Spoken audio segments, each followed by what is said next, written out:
Good morning. आता आपण दुसरा प्रकार बघणार आहे सी एस एसचा, एक्सटर्नल सी एस एस.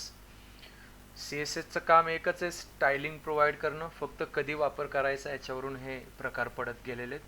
तर आपण सर्वप्रथम बघूया एक्सटर्नल सी एस एसचा यूज कधी करायचा. एकदम सिम्पल आहे. ज्या वेळेस तुम्हाला समजा तुम्ही 10 वेब पेजेस बनवलेले आहेत आणि 10च्या 10 वेब पेजला जर तुम्हाला सेम स्टायलिंग प्रोव्हाइड करायचं असेल तर लक्षात घ्या एक्सटर्नल सी एस एस वापरा. त्याचं कारण पण मी तुम्हाला सांगणार आहे. एक्सटर्नल सी एस एसची जी फाईल असते ती एकदाच तयार करावी लागते, स्टायलिंगची फाईल, आणि मग ती आपण मल्टिपल वेब पेजेसवरती अप्लाय करू शकतो, ज्यामुळं आपला वेळ आणि कष्ट वाचतंय. म्हणजे फाईल एकदाच तयार करायची स्टायलिंगची आणि ती मल्टिपल वेब पेजेसवरती अप्लाय करायची, लिंक करायची, ज्यामुळं आपला टाईम आणि कष्ट वाचतंय.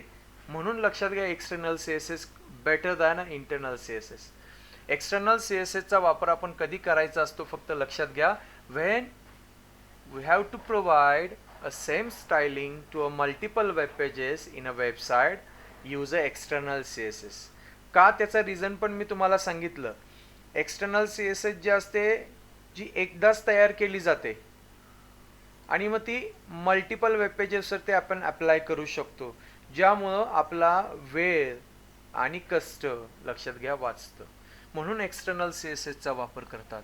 कधी वापराल तुम्ही एक्सटर्नल सी एस एस? जर तुम्हाला अनेक वेब पेजेसमध्ये सेम स्टायलिंग प्रोव्हाइड करायचं असेल त्यावेळेस तुम्ही एक्सटर्नल सी एस एस वापरा, ज्यामुळं तुम्हाला परत परत त्या वेब पेजमध्ये जाऊन वेगळा सी एस एसचा कोड लिहायची गरज नाही.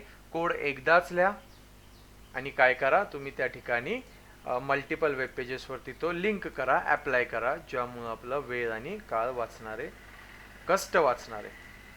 मग बघूया where to use external C S S. कुठं यूज करायची, तर एक लक्षात घ्या, external C S S link केली जाते. लिंक आपण ती काय करणार आहे लक्षात घ्या. एक्सटर्नल सी एस एसचा कोड हा सेपरेटली नोटपॅडमध्ये लिहिला जातो आणि डॉट सी एस एसनं त्याला सेव्ह करून ठेवलं जातं. आणि ज्या वेळेस त्या पद्धतीचं स्टायलिंग आपल्याला लागतंय त्यावेळेस ती सी एस एस फाईल आपण फक्त काय करायची, लिंक करायची. तो कोड परत लिहित बसायचा नाही. लिहिलेला कोड डॉट सी एस एसनं सेव्ह करा आणि जिथं जिथं लागतोय त्या ठिकाणी ती फाईल काय करा, लिंक करा हेड सेक्शनमध्ये. म्हणजे अशा पद्धतीनं एक्सटर्नल सी एस एसचा कोड हा सेपरेटली लिहिला जातो. लक्षात घ्या, the code of external css is written separately in a notepad and saved with a .css extension. आणि मग तुम्हाला आता जेवढ्या फाईल्सवरती, जेवढ्या वेब पेजेसवरती हा सी एस एस एक्सटेन्शनचा जो तुम्ही फाईल तयार केलेले, एक्सटर्नल सी एस एसची जी फाईल तयार केलेली ती तुम्ही कितीही वेब पेजेसवरती अप्लाय करू शकता स्टायलिंगसाठी. अशा पद्धतीनं एक्सटर्नल सी एस एसची फाईल ही काय केली जाते, लिंक्ड केली जाते हेड सेक्शनमध्ये.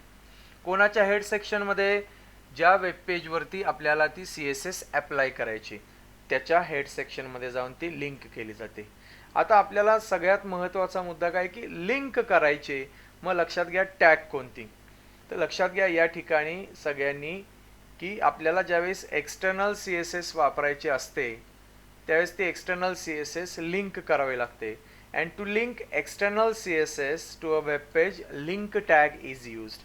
जशी इंटरनल सी एस एसला स्टाईल टॅग वापरली जाते अप्लाइंग करण्यासाठी, अप्लाइड करण्यासाठी ते स्टायलिंग, तसं लक्षात घ्या एक्सटर्नल सी एस एस जर आपल्याला अप्लाय करायची असेल तर लक्षात घ्या लिंक टॅगचा वापर आपल्याला त्या वेब पेजमध्ये करावा लागेल.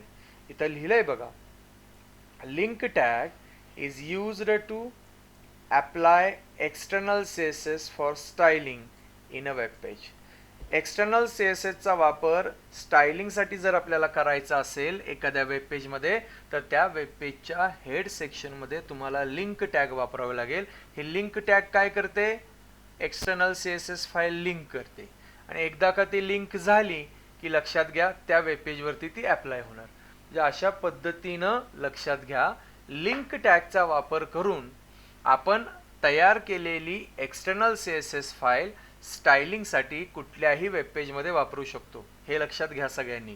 एकदाच तयार करून ठेवा dot C S S extension आणि जिथं जिथं लागती तिथं तिथं ती लिंक टॅगनं लिंक करून टाका, अप्लाय करून टाका, नो प्रॉब्लेम. जे अशा पद्धतीनं आपलं कष्ट आणि वेळ वाचवते ही एक्सटर्नल CSS. फक्त आपल्याला एक्सटर्नल CSS कशी अप्लाय करायची माहीत असलं पाहिजे. लिंक टॅगनं ते अप्लाय करा. आलं लक्षात सगळ्यांच्या. Link tag is used to apply external CSS for styling in a web page. ही कशी टॅग आहे? सिंग्युलर टॅग आहे. लिंक टॅग कशी सिंग्युलर आहे आणि कुठं वापरली जाते? हेड टॅगमध्ये वापरली जाते. पण ही ज्यावेळेस लिंक टॅग आपण वापरत असतो, एक लक्षात घ्या, we should know attributes of link tag. Without these attributes we cannot apply our external CSS for styling.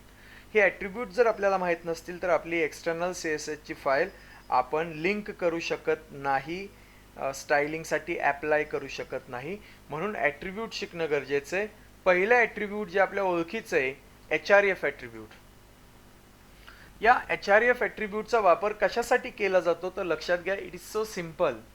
तुम्हाला स्टायलिंगसाठी कोणती CSS फाईल प्रोव्हाइड करायची, अप्लाय करायचे, त्या CSS फाईलचा जो पाथ आहे, लोकेशन आहे, ॲड्रेस आहे, तो ॲड्रेस प्रोव्हाइड करण्यासाठी HRF ॲट्रिब्यूट या लिंक टॅगमध्ये वापरलं जातं.